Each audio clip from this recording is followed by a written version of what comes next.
Persekutuan Majikan Malaysia MEF menjangkakan pemberhentian pekerja akan terus berlaku selepas Hari Raya Aidilfitri kerana kebanyakan majikan masih bergelut dengan kesan ekonomi akibat pandemik COVID-19.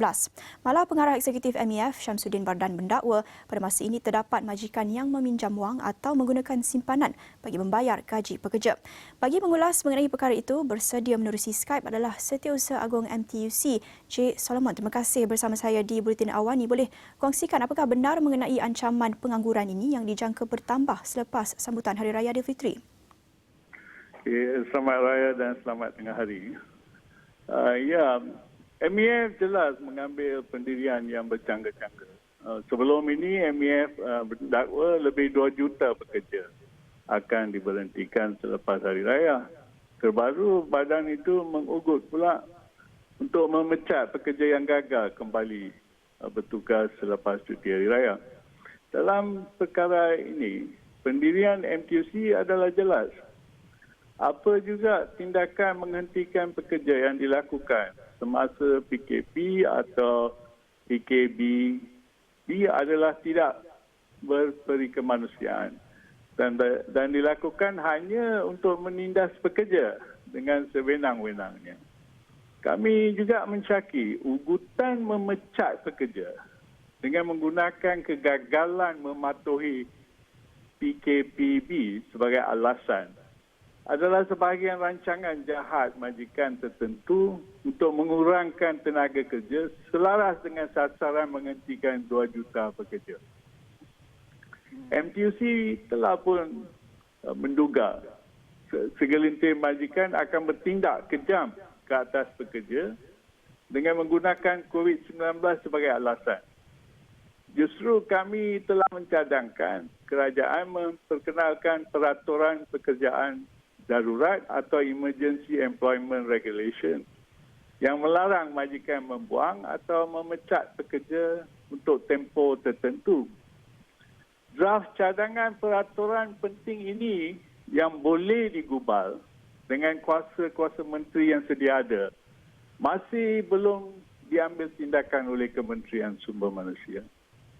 Kementerian dilihat membisu dan lebih cenderung mengijahkan penganiayaan pekerja oleh majikan. Baik Tuan, pada masa sama kita lihat banyak juga perusahaan perniagaan terutamanya PKS yang kecil dan sederhana terpaksa gulung tikar akibat pandemik COVID-19 dan pelaksanaan PKP ini dan ramai yang tidak mampu untuk membayar gaji pekerja mereka kerana pakej rangsangan ekonomi yang diumumkan juga ada yang dakwa tidak mencukupi bantuan SOKSO dan sebagainya. Jadi apa cadangan yang mungkin boleh dikatakan win-win situation antara majikan, syarikat dan juga pihak pekerja? Sebenarnya majikan pun harus jadi transparan. Mereka harus menunjukkan yang mereka betul-betul mengalami kesusahan kewangan. Kalau memang mereka mengalami kesusahan kewangan, memang kerajaan pun telah menyediakan beberapa bantuan. So kami sedar ada juga majikan yang tidak nak menunjukkan, tidak nak transparan dengan kerajaan untuk mendapat bantuan. So itu bukan masalah pekerja atau masalah kerajaan, itu adalah masalah majikan.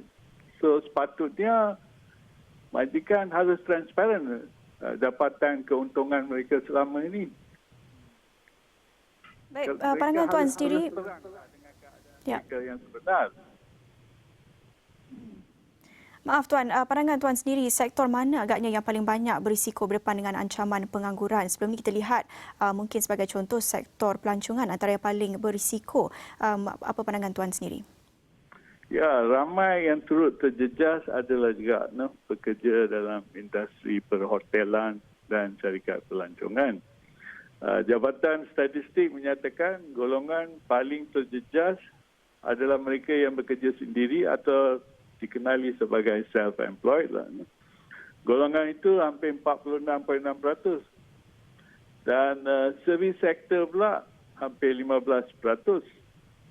Dan sektor pertanian dan perladangan hampir 21.9% kalau ikut Department of Statistics.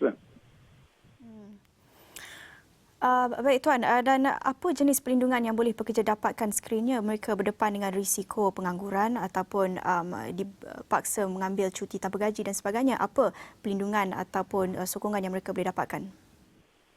Ya, seperti saya jelas tadi, kerajaan terutamanya Kementerian Sumber Manusia, kalau mereka melaksanakan EER, tak mungkin akan jadi sebarang pemecatan atau pemotongan gaji dan sebagainya. So kita haraplah majikan jangan sewenang-wenangnya membuangkan pekerja. Apa yang kita lihat tindak laku majikan yang tidak bertanggungjawab membuktikan mereka ni memanipulasikan atau mengambil kesempatan daripada pelaksanaan PKP untuk kepentingan diri. Mereka gairah dan bingkas untuk memberhentikan pekerja atau memotong gaji mereka. Ramai majikan juga memaksa pekerja mengambil cuti tahunan tanpa dibayar gaji dan melaksanakan pemberhentian kerja dengan alasan kononnya mau menjalankan pengubahsuaian bangunan. Sebenarnya, kita pun hairan kerana majikan harus menggunakan wang simpanan mereka atau keuntungan mereka untuk menjaga kehidupan atau memberi mata pencarian kepada pekerja. Bukan membelanjakan wang simpanan mereka untuk pengubahsuaian bangunan mereka masa PKP ini.